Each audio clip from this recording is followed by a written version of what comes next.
আপনারা বিএনপি যেই ভুল করেছে, আওয়ামী লীগ যেই ভুল করেছে, জামাত যেই ভুল করেছে, বামরা যেই ভুল করেছে, সেখান থেকে উঠে আসা নতুন বন্দোবস্তের দল। আমরা শুনলাম যে ভারতীয় আধিপত্যবাদ এবং নতুন রাজনৈতিক বন্দোবস্তের কথা। আমরা এনসিপির কাছ থেকে কি নতুন বন্দোবস্ত পেলাম? আমরা পেলাম যে জামাতের সঙ্গে বসে যাওয়া, আমরা পেলাম নারী বিদ্বেষী একটি দলের সাথে বসে যেই 16 জুলাই তুমি কে আমি কে রাজাকার রাজাকার কে বলেছে স্বৈরাচার স্বৈরাচার স্লোগান, সেই দুটো লাইন খুশে গেল। এখন আমরা কে বলেছে স্বৈরাচার স্বৈরাচার শুনি না, আমরা শুনি যে দলের শীর্ষ আসনে নারী যেতে পারবে না। এটা আপনারা মানেন কি?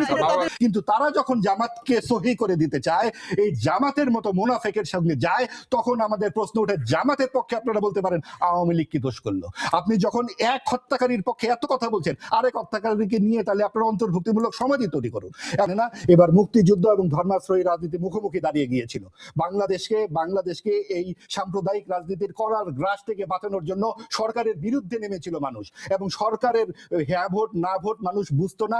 মানুষ ভেবেছে যে সরকারের বিরুদ্ধে দিলে হবে না ভোট হ্যাঁ ভোটের গণনা রাত কটার সময়? আপনি তো টেলিভিশনে ছিলেন। আমরা নিজেরা কথা বলি নাই রাত 1টা পর্যন্ত, কোথায় হ্যাঁ ভোট না ভোটের কোনো কিছু আসতেছে না কেন? এবং সেটা কিভাবে কি মিলানো হয়েছে, এবং নানান জায়গায় এবং অবশ্যই ইঞ্জিনিয়ারিং হয়েছে, সরকার সেটা করেছে। এবং আরেকটা ব্যাপার হচ্ছে আমি বলি সংসদ নির্বাচনে না পুরোটার মধ্যেই নানান রকম ইঞ্জিনিয়ারিং হয়েছে। পুরোটার মধ্যে যাদের এজেন্ট নাই, যাদের এজেন্ট দিতে পারে না, সেই তারা এমপি হয়ে গেছে। এবং এটা অনেক তারা বলছে কি আওয়ামী লীগ নাকি কি বিএনপি তৃণমূলে যায়নি।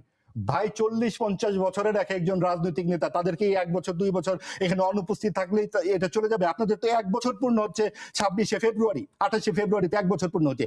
এরকম একটা রাজনৈতিক দল এইভাবে টেনে নিয়ে সরকার এই জায়গায় বসিয়েছে, কারণটা কি? কারণ তারা চেয়েছে গণ অভ্যুত্থানের কিছু প্রভাব থাকুক, সরকার বানাইতে পারত, এবং অবশ্যই চেষ্টা করেছে। তারা তো যথেষ্ট চেষ্টা করেছে। তারা নিউ ইয়র্কে নিয়ে গেছে, তারা যখন জাদুঘর বানালো গণভবনে, নিউ ইয়র্কে যাকে নিয়েছিল অর্ধেক তো নাই। অর্ধেক নাই, কারণ তারা গিয়েছে জামাতের সঙ্গে। পুরো তাদের যে মূল ফোর্স নারী শক্তি তো সেখান থেকে চলে গেছে। এবং এনসিপির প্রধান নারী নেত্রী যারা ছিল তাদেরকে এখন আমরা দেখছি না। এটা অত্যন্ত দুর্ভাগ্যজনক। আমরা তো এনসিপির বিপক্ষে কোনো কথা বলতে চাচ্ছি না। এনসিপি হচ্ছে আমাদের প্রগতিশীল রাজনীতির ভবিষ্যৎ, আমরা এটা ভেবেছি। কিন্তু তারা যখন জামাতকে সহি করে দিতে চায়, এই জামাতের মতো মুনাফেকের সঙ্গে যায়, তখন আমাদের প্রশ্ন ওঠে জামাতের পক্ষে আপনারা বলতে পারেন আওয়ামী লীগ কি দোষ করলো? আপনি যখন এক হত্যাকারীর পক্ষে এত কথা বলছেন, আরেক হত্যাকারীকে নিয়ে তাহলে আপনারা অন্তর্ভুক্তিমূলক সমাধি তৈরি করুন। এবং এই জায়গাতে আমরা যেটা দেখতে পাচ্ছি যে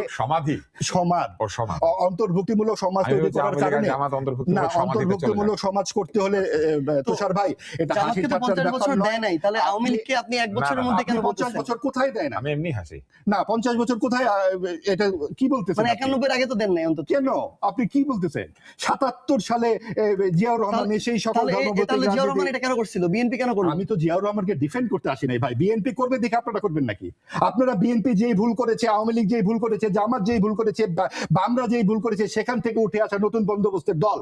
আমরা শুনলাম যে ভারতীয় আধিপত্যবাদ এবং নতুন রাজনৈতিক বন্দোবস্তের কথা। আমরা এনসিপির কাছ থেকে কি নতুন বন্দোবস্ত পেলাম? আমরা পেলাম যে জামাতের সঙ্গে বসে যাওয়া, আমরা পেলাম নারী বিদ্বেষী একটি দলের সাথে বসে যেই 16 জুলাই তুমি কে আমি কে রাজাকার রাজাকার কে বলেছে স্বৈরাচার স্বৈরাচার স্লোগান, সেই দুটো লাইন খুশে গেল। এখন আমরা কে বলেছে স্বৈরাচার স্বৈরাচার শুনি না, আমরা শুনি যে দলের শীর্ষ আসনে নারী যেতে পারবে না। এটা আপনারা মানেন কি?